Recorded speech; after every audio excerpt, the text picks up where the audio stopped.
Spoštovane gledalke, cenjeni gledalci, prav lep dober večer tudi z reporterskega mesta tukaj v Ljudskem vrtu v pričakovanju, ne moremo reči, zadnje tekme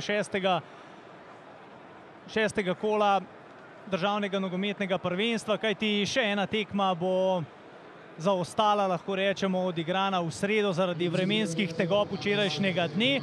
Toda spremljali bomo zagotovo zanimiv obračun Maribora in Celja.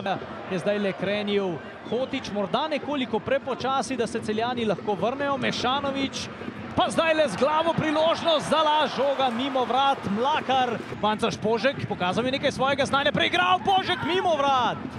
Še posebej, če igrali za to nedarjen.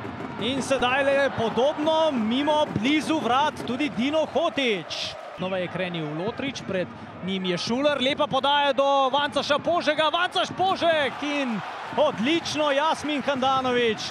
Dare Vršič je mojster takih zavitih strelov, zdaj le je prepustil žogo Pihlerju, ta podaja v sredino, skočil je Šuler in zadev. Marko Šuler je zadev za 1:0 v 77. minuti. Mariborčani vodijo z 1:0. In v tej sezoni močno povzijo iz rok, to da poizkušajo, borbeni so. Tole je priložnost, Handanović žogo odbija, ki bo vstopil po vsej verjetnosti na mesto Derviševića, ki deluje tudi kar precej utrujen v teh trenutkih. Handanović pa se je moral še enkrat. Z lahkoto posreduje pri takem.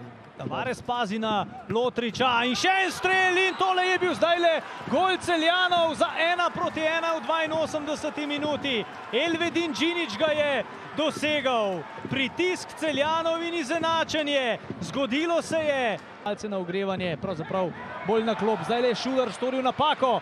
Tole je zdaj le Lotrič, priložnost za Vizingerja, ki strelja in Handanović rešuje Mariborčane.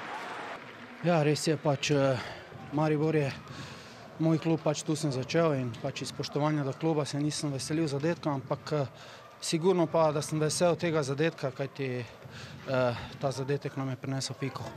Ja, pritiskali smo cel čas, poskušali doseči zadetek. Na koncu smo ga tudi zadeli, ampak hitro prejeli nazaj in danes nismo uspeli zmagati.